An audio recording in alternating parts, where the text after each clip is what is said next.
Mhm. Okay, so should we start? Okay, so hello everyone, welcome to join today's Chinese Corner. So today we're going to talk about the developing gender role in China. So first, very beginning, welcome all of you, and I would like to introduce our speakers, Nick, George, and Pan, with you. So would you mind say a little bit hello to the audience? Nick, would you like to have a start? Just a Hello few. everyone, I'm Nick. That's my English name. My Chinese name is Liu Youfa. I am the co-director of Confucius Institute at Coventry University. Very happy to see you here today. Thank you. Thank you. George, would you like to share something? Okay. Hello, everyone. My name is George. I'm the COO of the Confucius Institute here at Coventry University. Wen's asked me to give my opinions about this subject, and I look forward to seeing what I can add. Pan. Yeah, it's me. Hello, everyone. 大家好. I'm Pan, and I am the academic manager at World Languages, a Center for Global Engagement at Coventry University. I'm glad to join this session. Hopefully, I can contribute a bit to this session. I'm glad to meet you guys. Thank you. So my name is Luna. So I'm one of the teacher working in the Confucius Institute at Coventry University. So I'm really glad we have this kind of chance to share with you about talking this topic. So if you have any thing you want to share, please just type that on our chat box and have an interaction with us. So let's move it. Okay.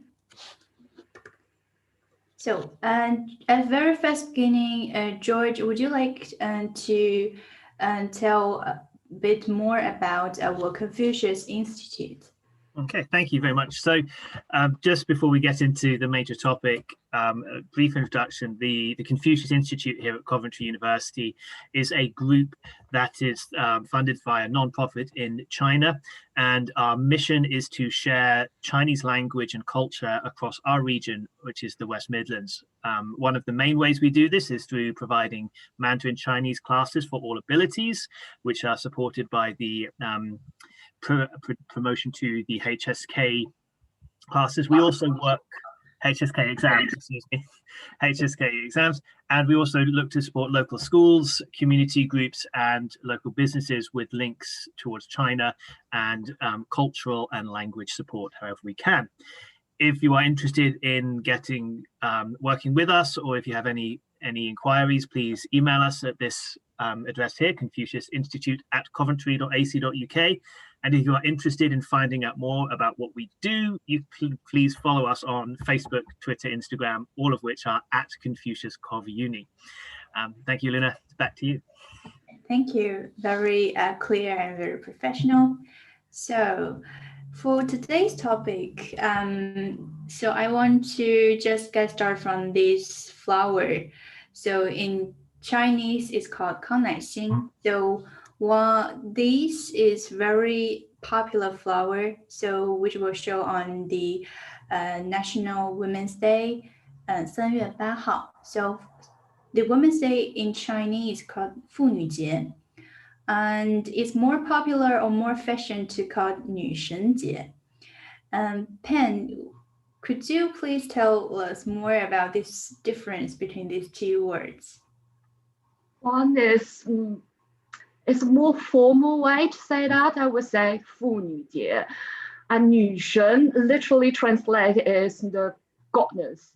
So yeah, it's a very popular and a trendy way to say that, and it's very popular among the young generation. Literally, it's the same meaning.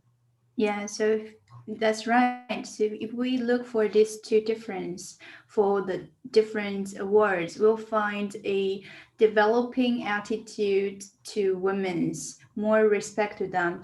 That is also show for the languages of the flower, means love, charm, and respect.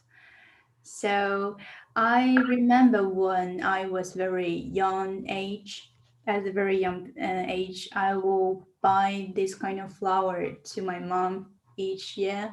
So that is kind of represent our respect to our mom on that day. And when I grow up, so I received one of the flower when I went to the bank on a certain year.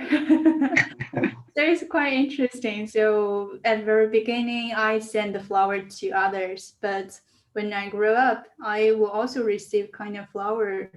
So yeah, and are there any costumes in the UK? So on the Women's Day, do you know anything about that?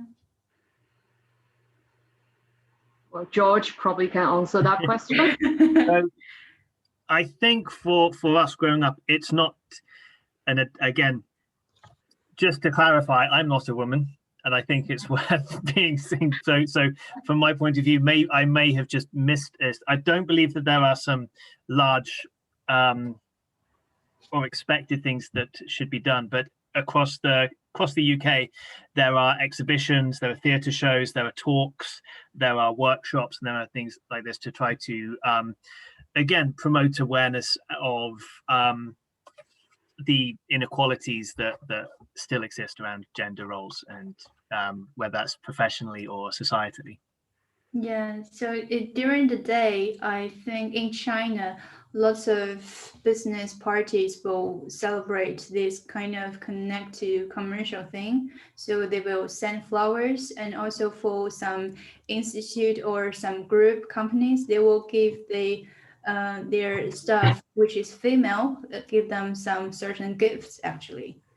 Right, just a quick one. Just remind me, when I was in a primary school, I think every year on that day, the 8th of March, and our female teacher will have half day free, half day and back home and don't need to work. Oh, really? Yeah. That's cool. So yeah, so I think if we look back for the Chinese character Hao, and this is very clear to show why we like emphasize on respect more on women and consider more about the relationship with men and women. Because do you know how means in generally, and could you please tell more about that? So any of you say more about that? So originally it means what?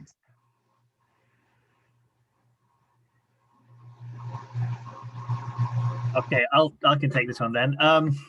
Here's my Chinese knowledge. The how, obviously with the character we can separate this into the radicals. So towards the left hand side is the radical, the character Nu, which is woman, and on the right hand side we can see the Zi, which I believe is a son or a child.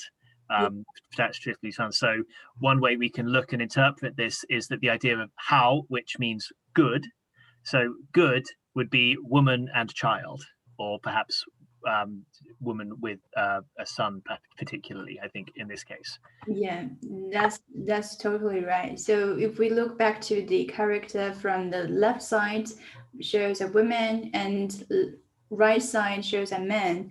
So the total meaning, it means good. It just not only represents the like very romantic relationship just with men and women, because you know every family, they have their daughters, they have wife, they have their mothers, their fathers. So it's all represent a harmonious with the whole society, which built from generally to say men and women. So I think Women's Day is for everyone. So that is why we want to talk about the developing gender roles and in China especially. So we'll bring our more thinking and consideration about that. Yeah, just have fun. So for the main content for today, so one is talk about development Chinese gender roles from the different period, and another is to show very specific representative women in China. So if we look back to the history, someone roughly to describe the social state changes throughout the history. So if you look for the chart show on the screen, so there is a trend for that. So for the very early age society, the woman's stage could be regarded as a little bit higher, and for Asian Chinese society, the state is go down a little bit, and then now it also show a rise trend now. So we will talk a little bit more about that from different periods. Yeah, so from very early age, so that is no countries, no very settled down communities, very early age. So men and women, they take different responsibilities in China. And if you look at this picture, you will find some clues. So in a certain period, women is taken as a center of the society. So if you just look for this picture, do you find there any different social responsibilities that showed from the picture, such as men will do what and women will do what? Can you find them? So if you want to share your thoughts, please type that to the box.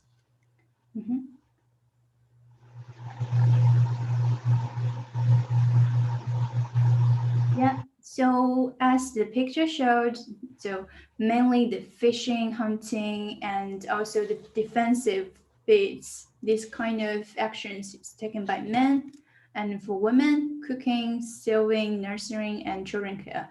So at that time, the children have a very strong bond to women. So children will name after the woman's surname. So in that state in China, so the women's state is really kind of high.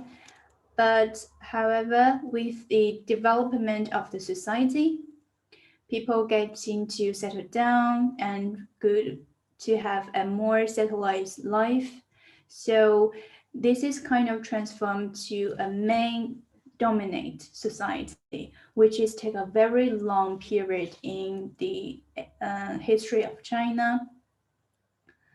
Yeah, so, and when we gradually move to the Asian society of China, and at that long period, so women's state is kind of low, but there are also some difference. I want to say, we not blame to the history or blame to the world, but I want to share something different, a very interesting point with you.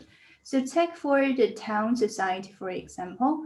So if you look at these pictures, can you find some clues within them? So look at the first picture of that, and can you tell what you can find for like men and women, their gender roles, or is there any development or anything you want to say? Pen, George, Nick, you can say anything to that.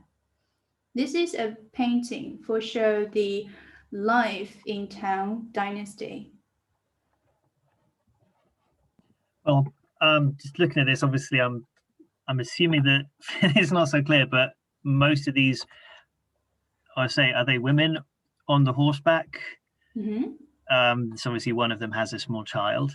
Mm-hmm. So again, from such a snapshot, it's hard to really see, but whether if these people are wealthy, I'm assuming they've got money because they've got horses and are riding in those days.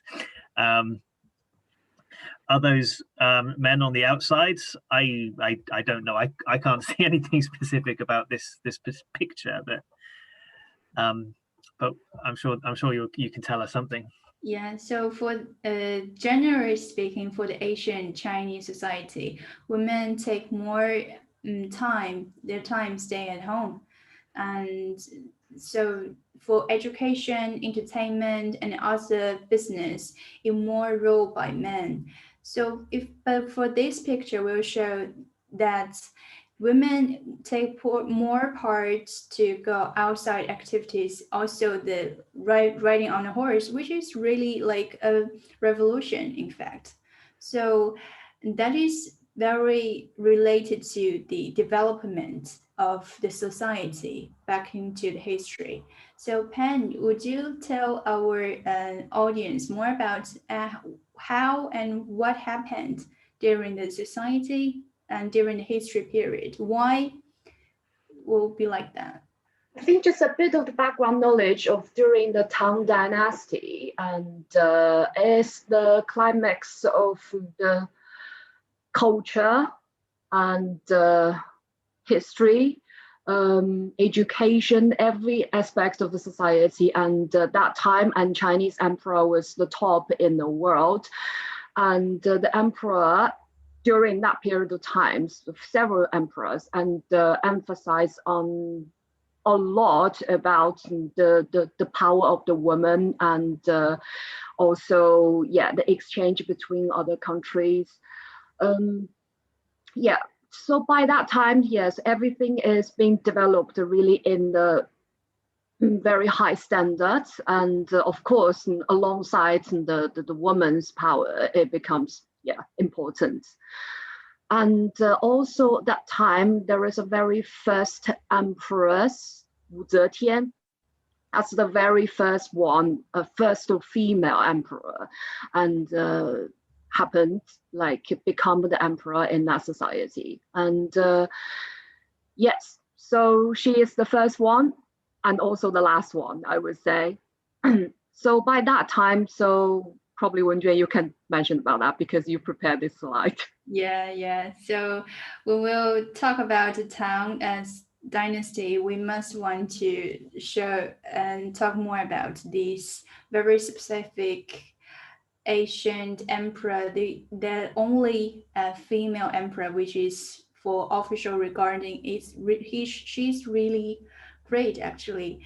If you look back to the history when she became to the emperor, she was 67 years old and she lived quite long, so longest life, so 82 years old. So that is quite interesting.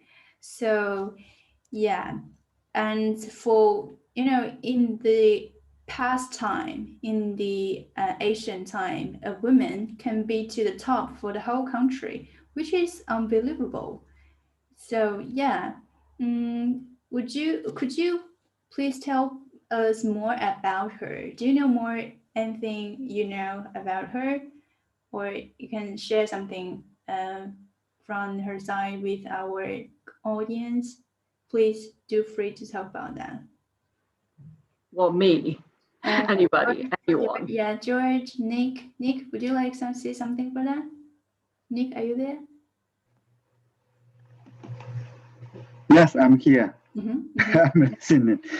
Okay, Wu Zetian is, yes, as in fact, you have already talked a lot about the female emperor in ancient China in Tang Dynasty. Yes, she is the one of the best female empress in ancient China, Tang Dynasty, and also controlled the country for quite a long time. And also, we know Tang Dynasty is one of the developed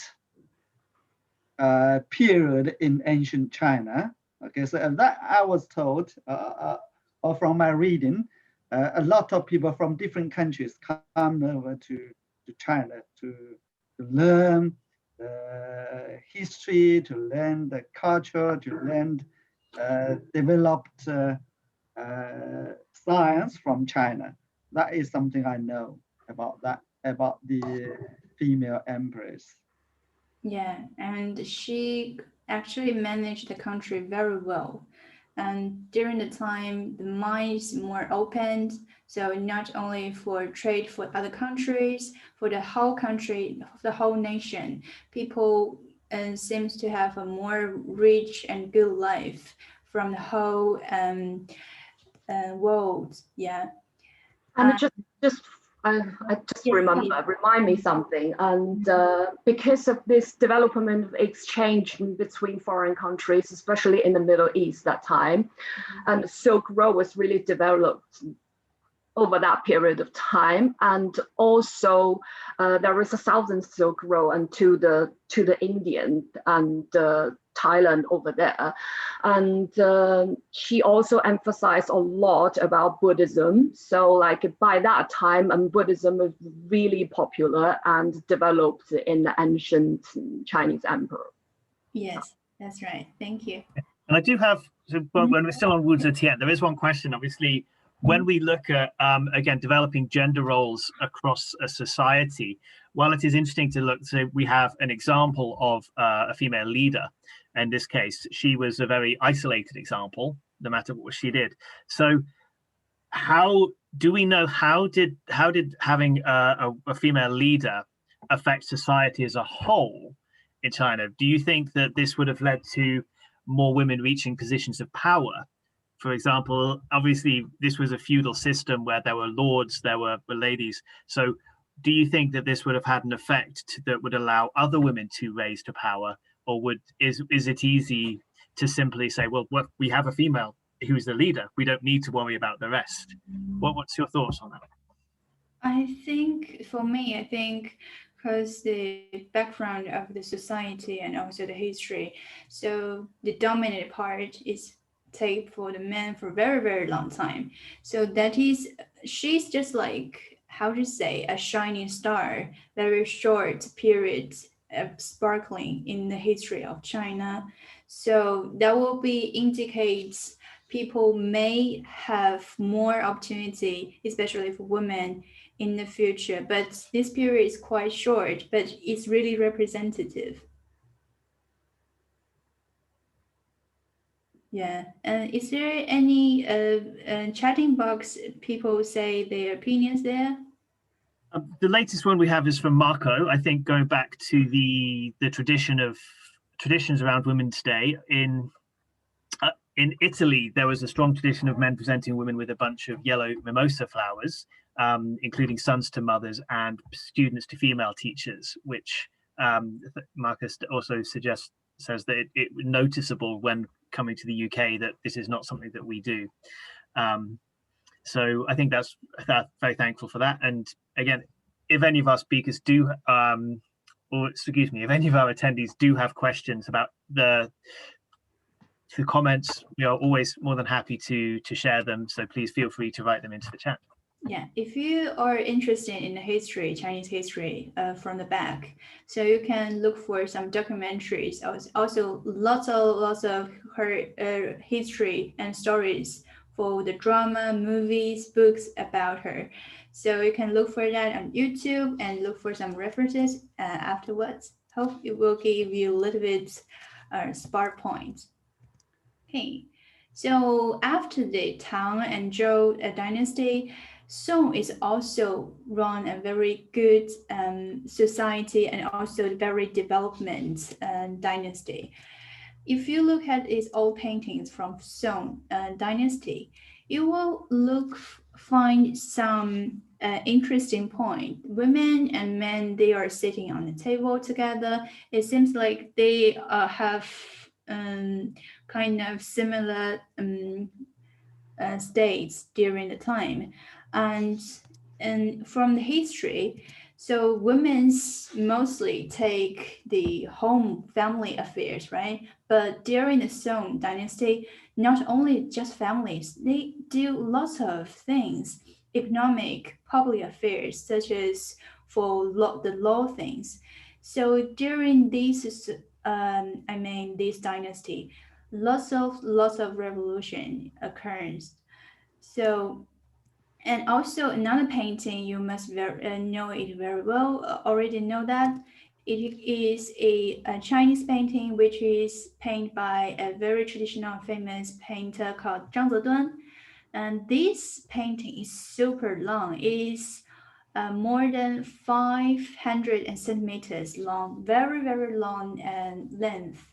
And also it paints about the real life in Song Dynasty. And it vividly show their life of Song. If you look for the part of the painting, there is some guys, they taking a sedan in that. And I'm not sure if you can see very clear for this painting. I will put a highlight here. So here in this den, there's a woman sitting inside. The face is really tiny here. Yeah, so that shows at that society, women take more activities outside, as we said, some financials and also public affairs. So people who sit in this sedan shows they have more higher social states actually. So we can find lots of interesting things. Sorry, back to the ancient time. Just clear the point.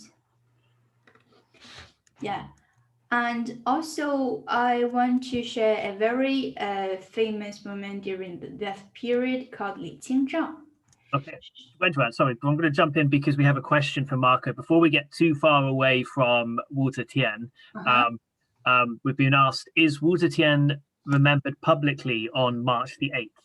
So is there any special recognition for Wu Zetian in around Women's Day, or is there another time that she is remembered?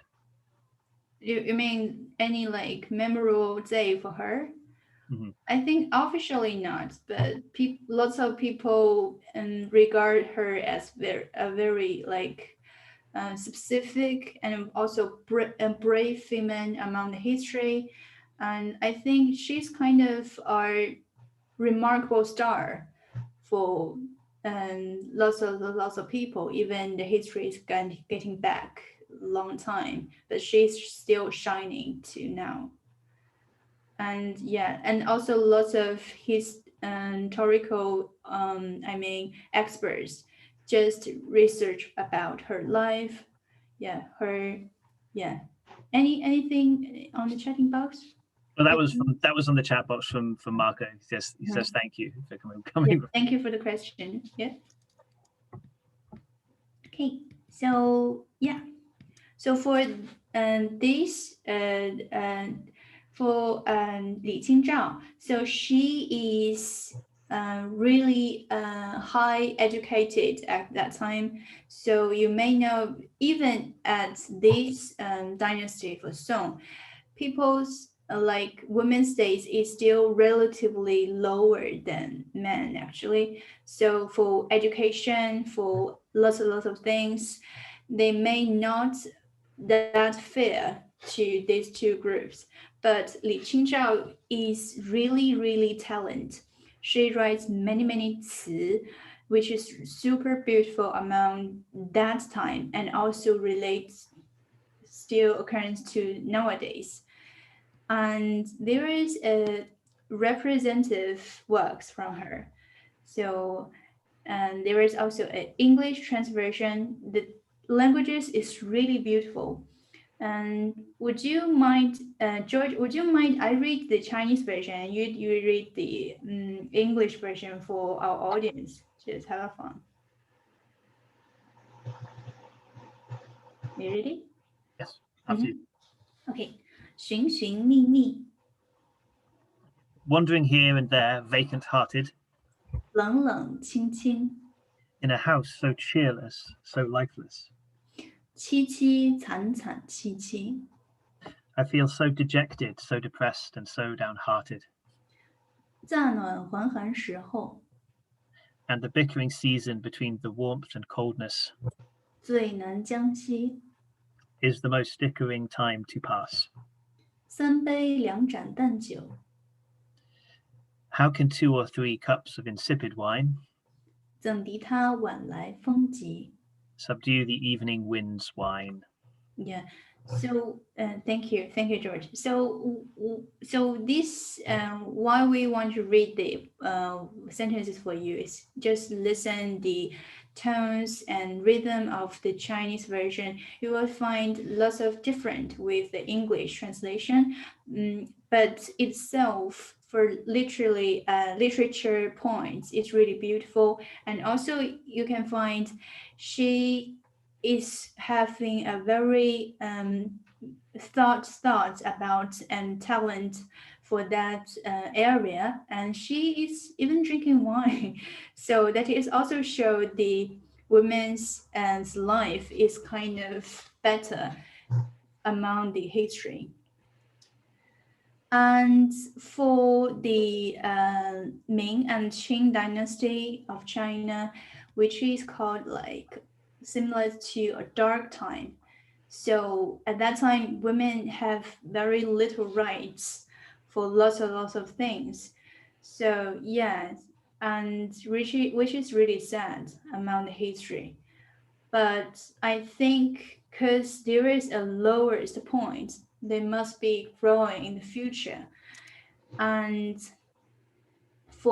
before we move to the contemporary society, there is a modern China during this period, and women have more rights and more equal opportunities at that time.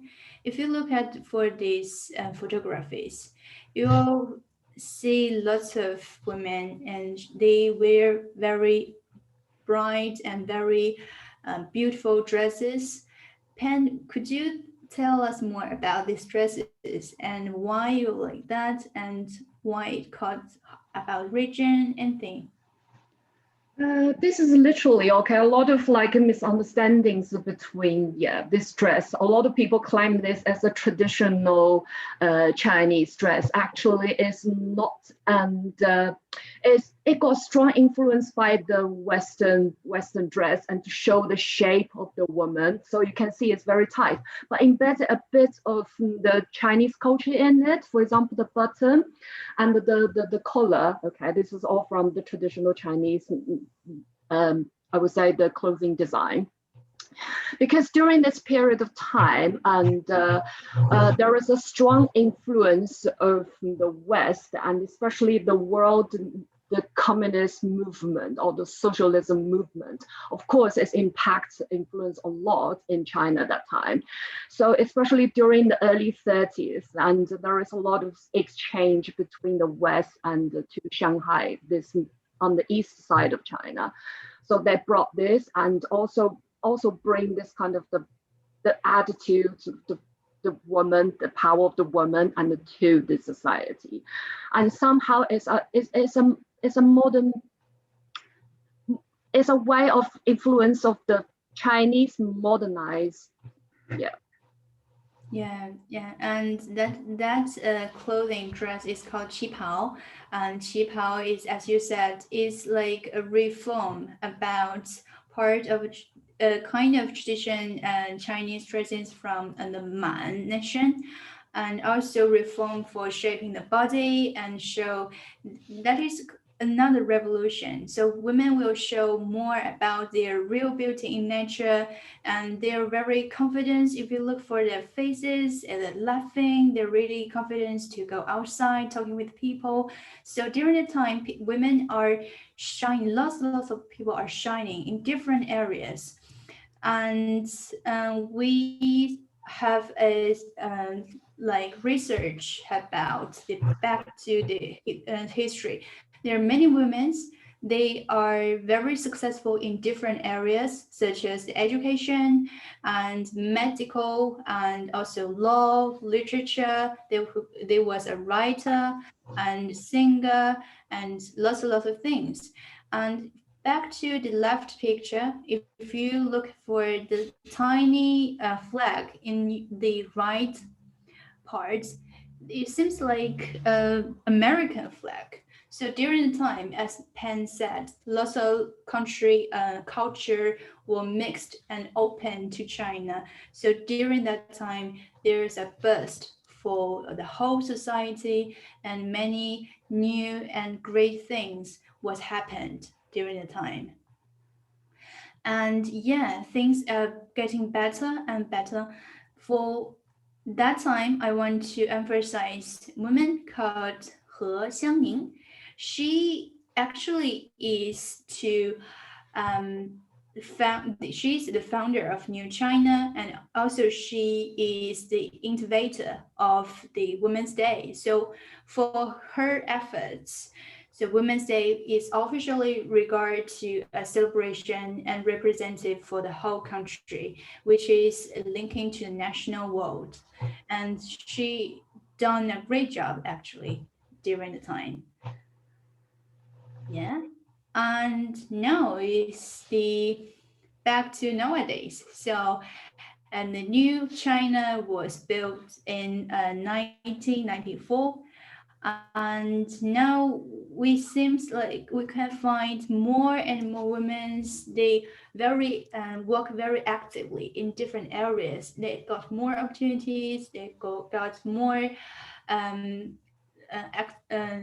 activities during the society. If you look for this picture I've showed, women are taking some digs and some tools, and they seems very happy. And what's the story? Nick, can you tell us more about this story during that time? Because the new China was built. Yes. I'm happy to talk about that, because from the picture we can see that after the liberation of China, women were also liberated. Okay, so you can see from the picture, women are going out from their house and to go to work as men. Okay, so in China we say women can hold up the other half of the sky, right? So I think that the picture indicates that. Yeah, is it during the time? Maybe it's is that for your parents' time? Yes, yeah. I think so, yeah. Yeah, so have you heard a little bit more about them, about how women works as men? What kind of jobs do they actually do during the time? Could you tell us more about that?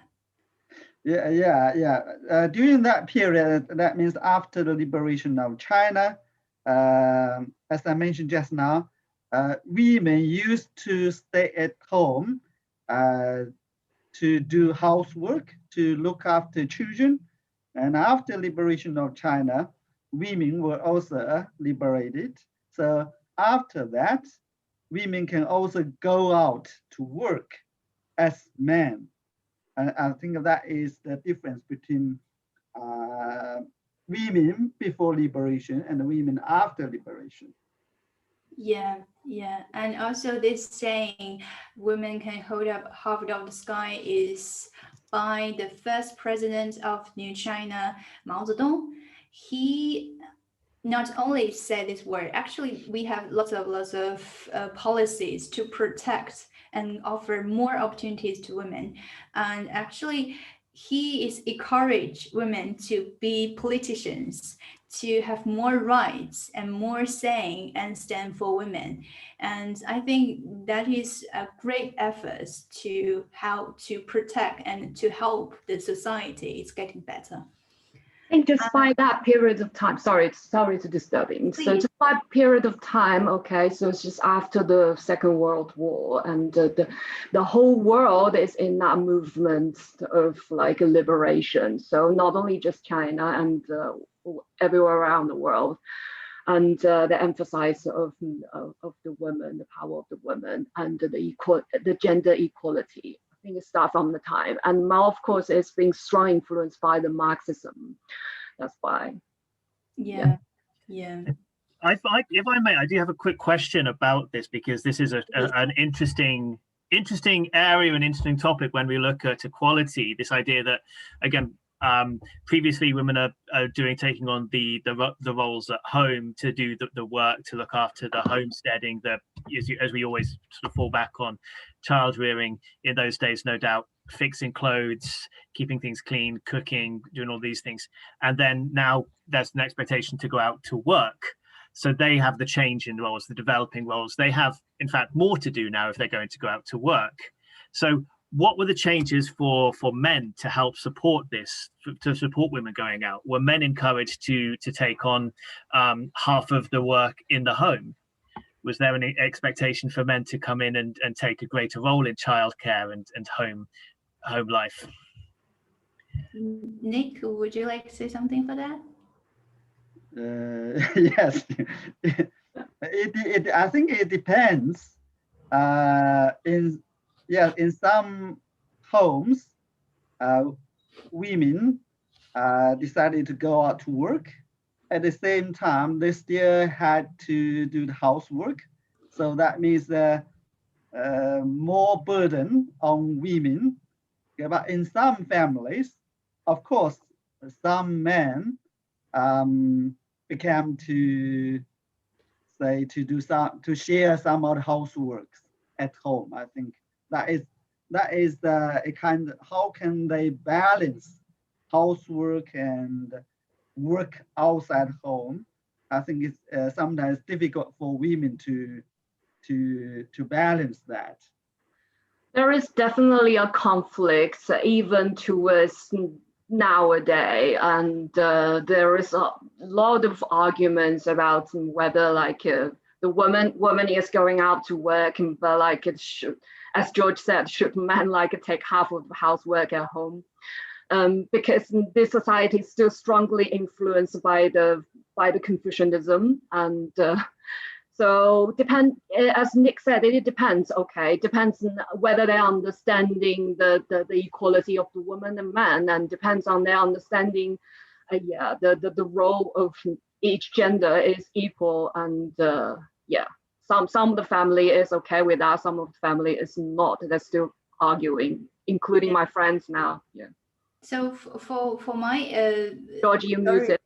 Sorry. Yeah, I'm muted. Sorry, I'm just going to jump in because Marco's again jumped in with an interesting question while we're on this. The question about paternity leave. Obviously, in China, and I know in China there is a maternity leave. So when a woman is about to give birth, and when there is a leave. In many countries now in the West, they're starting to become paternity leave. So fathers who have a new baby will be able to get paid time off to look after this. Is there a paternity leave in China? Not really, I believe. Okay, so hope I'm not left behind, but yeah, still, it's a topic I think just started, but of course we are not as developed. The northern. This does bring in. I know. Forgive me if this is a topic that's going to come into, but now we've started talking about the ideas, the roles at home. I think, from my experience over the last few years, obviously, for a little bit of context, I got married in China. I spent many years there. My daughter was born in China. I spent a lot of time living in my mother-in-law's place. So we've gone through this and spent a lot of time with my wife's friends who are also in this similar stage of life where they're having young children. They're dealing with these conflicts of not just between husband, wife, father and mother of children, but also the expectation of the parents-in-law, the grandparents' expectation on what the wife should do, generally speaking, in things. So there is still very much an expectation for women to do the housework, to give up jobs perhaps. And there is also very much the idea, especially among older generations, about the traditional family dynamic, wherein a lot of people are expected to, or excuse me, many couples would be expected to live close to or even with the parents of the husband. And I think this is interesting to go back to the idea in the past where when a woman would get married, she would basically pretty much leave her side of the family to join the man's family, and they would live together. And then many of my wife's friends, we hear many stories where there is often conflict between the wife and her mother-in-law, particularly when she is expected, or she would be expected, to have a son, look after them, give up their work, and make sure that her food is good enough for the son, make sure the house is clean enough, and the parents will quite often come round unannounced. Because this comes back also to the expectation from the groom when there is a wedding that the husband side of the family should buy a car and a house. It's a complex dynamic, but it's worth situating that when we come to paternity leave, in that there is an expectation that the wife would look after things and the husband would continue to go to work. Similarly, many couples as well, from my understanding, the husband, when there is a newborn, I've known quite a few my wife's friends where the husband would live in a different room. He would sleep in his separate room, so he would not be too tired to go to work, which leads me to think that they don't really have an appreciation of what parenting a newborn is really about. Again, purely my limited experience, but I think that situates. There's a huge, probably there is a whole hour discussion we could do about the expectations. Whenever talking to my friends, there is always arguments about this, whether they should take the role at home, quit their job, staying at home and look after baby and live with the parents-in-laws, or start to work again. Yeah, it's difficult, and also depends on the different region. China is so big, and it depends on how strong this communist opinions embedded into the different specific regions. From my experience, for example, in my region, I think it's got strong influence of communist movement at that time. And since I remember, my parents told me I have to be financially independent. I have to find a job. I shouldn't be relying on a man or the man's family.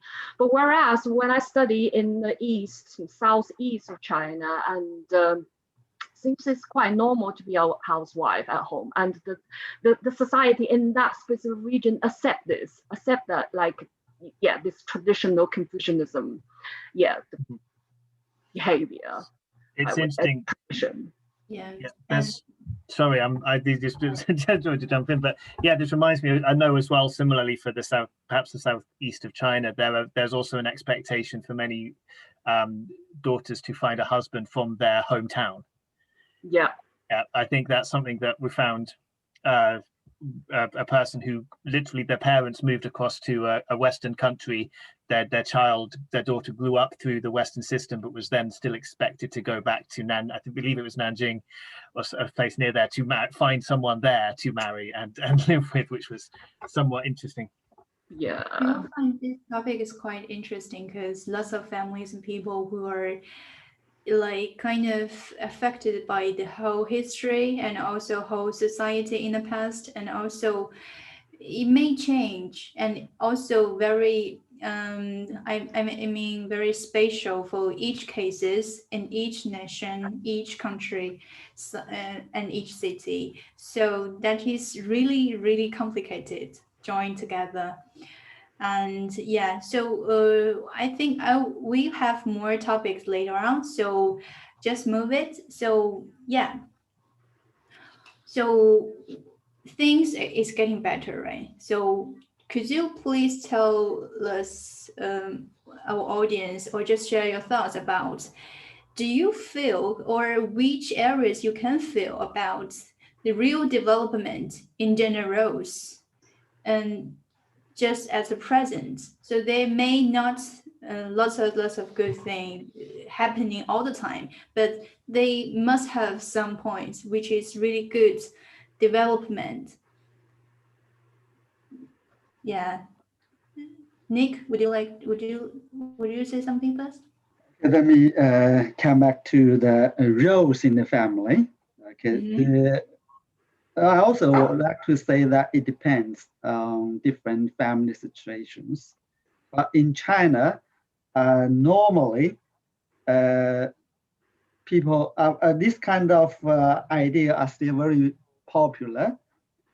Men focus on external affairs in the society, and while women focus on internal affairs, doing housework. So this kind of is still very popular, but situation now is changing. For example, in Shanghai, most men are doing housework like cooking, buying vegetables in the market. Even I know some professors in university in Shanghai, they told me, it's like, I go to the supermarket and buy vegetables and then cook meals for my family. So the situation is changing a lot. And even I know some men are a very good cook in the family. So when the friends are coming, they would cook, okay, at home. All right. And that's one thing. The second thing is that the women's social status in the family are becoming higher and higher. So I was sort of, many men gave their salary to the wife when they get the salary from the office. So I think that is a kind of development of gender roles in the family. Thank you. Yeah, thank you for your like sharing. Yes, and that is very interesting point. We will say more and more men do more duties than before. And yeah, is any chatting box getting updated? George? Yes, I think, thank you, Anne Beer, who's put something in that I was actually going to talk about myself. The idea here of the shengnu, which is still a common idea across this. There's the shengnu, or the leftover women who are perhaps 27 or over, who are not yet married. And I think so she asks, do you think women are perceived differently or treated differently if they are not married, particularly, I guess, over 25, 26? So that is, and I just move very quickly to the topic. But just to catch up, we have less than 10 minutes left. Because looking at the time, we've gone through quite quickly. Yeah. So this is a very popular question, and among lots of people who care about. So I think now it's okay for my generation. So lots of women you will see on the picture, they are very successful in many areas. So the marriage is always the big thing for both men and women. I don't think they will be treated very unfairly if they're married or if they're not. So yeah, but marriage is always a very key topic to everyone. I think it all depends on the individuals. Really, and it's whether you want to get rid of this traditional Confucianist thoughts and just thinking about, yeah, I'm an independent woman. I would like to do what I like. I want to be financial independent. So you're not going to think about this shengnu as a topic. I think the conflict is between women is themselves, whether they want to stick to the traditional opinion or they want to be a modern woman. Yeah, this kind of thinking is quite popular among the young new generation. So they will be thinking about what they like to do, what they are going to do, what they like or not.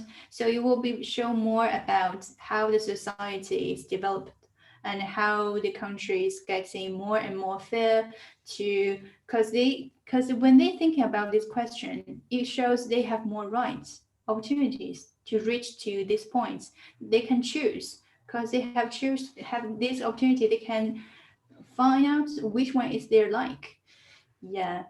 So yeah. If I may, I think, sorry, this is just to jump onto this question as well. Yeah. I think this is also comes into the idea, remembering how huge China is as a country compared to the UK. So this would look at geographic differences between the East Coast, which is generally going to be more, I don't want to say societally developed. The big cities, Beijing, Shanghai, Hangzhou, those are all sort of almost much more modern, they're much more wealthy, there's a much larger middle class. When you head further towards the east, then there's much more greater poverty, much more agricultural, and much less access to education, which would have a large effect on the roles. Would also see, from my understanding, towards the east, there's much more traditional lifestyle, and towards the eastern seaboards, there are more opportunities, perhaps go against or to redefine the traditional expectations. There was, in fact, we've seen there are various, but as when you stated, these are conversations that are now able to happen.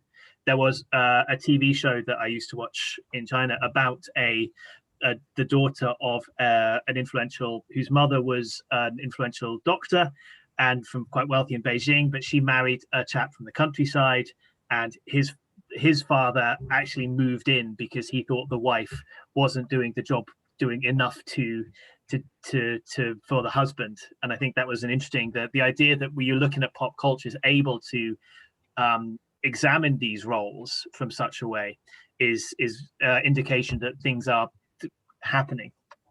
Yeah. So yeah, that's my final thought for the day, because there is one last question. After He Xiangning as first feminist and after Mao Zedong's policies protecting women, is the concept of feminism still a subject that is being discussed in China? That was from Marco. It's still very popular until now. Yeah. So as you're saying, things are getting better and better. Even now, lots of things is getting improved, but there are also lots of need to be improved, like also many space there. So I just leave an open question to you. So women may face lots of pressures. It's a very huge topic. And also, if you think more widely, men, they also face many difficulties, actually. So please just think about this topic. And if you have any ideas, please share with that to the chatting box. And so I'm going to move faster because I don't want to take this section super long. And if you look for the gender gap report, as we said, so I don't know how authoritatively it showed, or it very do the research in very generally scientific way. But if you see this picture, the China ranking is fairly low among the whole world. So lots of things need to be improved still even in the current life. We are 2021 now, so yeah. And please think more about how things can be more improved and to build a more harmonious and fair society environment. So not only for the women rights, it's for both of us, not just one side. What we want to be more and more better, and because we're living together, actually. Yeah. So please, at the end of sharing, I want to say, please say this sentence to all of your friends, your family members, to women. 女神节快乐, Happy Women's Day. 女神节快乐. And take care more about them. Just talk to them sometimes. You may not do many extra things. Just talk to them and maybe serve them a good meal and say thank you. to them very often and have a call with your mom. Yeah, very simple. Yeah. Okay, well, thank you very, very much, Wenjuan, for You're putting this welcome. together. And thank you to Pan and Nick for joining and sharing your thoughts. And thank you very much to everyone who's attended and who has asked questions. Obviously, this is such a massive topic. There's so much that we couldn't possibly touch on in an hour. And I think we could certainly benefit from having similar sessions like this in the future, that we will make sure that we can post and advertise through various means. I think we could possibly do a whole hour on the ideas of the Shengyu, perhaps, or looking at how the different representations of women in pop culture, the different gender roles, looking in business and in governance. There's such a huge area that's fascinating. But I think, thank you so much to everyone, and well, goodbye. Yeah. Do you want to share any thoughts for the chatting box in the end?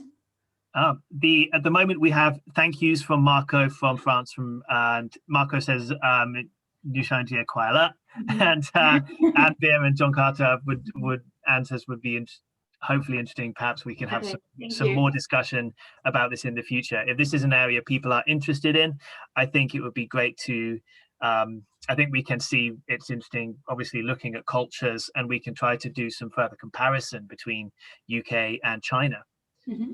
Yeah, thank you all. Thank you for attending. Thanks very much. Thank you. Thank you. See you later.